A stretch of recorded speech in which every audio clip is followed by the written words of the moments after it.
Want to speak real Korean from your first lesson? Sign up for your free lifetime account at KoreanClass101.com.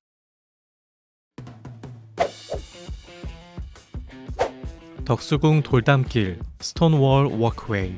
Do you know about 덕수궁 돌담길? 덕수궁 돌담길 means Deoksugung Stonewall Walkway. In Korea, it's believed that couples who walk down this Stonewall Walkway will break up soon. It's because there used to be a divorce court near this walkway. Now the building houses the Seoul Museum of Art. 데이트할 때에는 덕수궁 돌담길을 걷지 않을 거예요. I will never walk by the Deoksugung Stonewall Walkway when dating.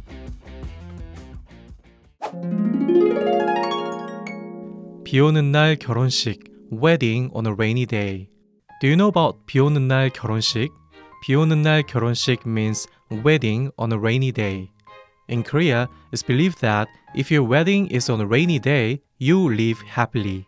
It's because rain is essential for plants to grow, so people relate rain to growing happiness. In reality, people say this just to make couples feel better when it rains on their wedding day. 결혼식 날 비가 오면 부부가 잘 산다. If it rains on a couple's wedding day, they will live happily. Click here to go to KoreanClass101.com to learn more.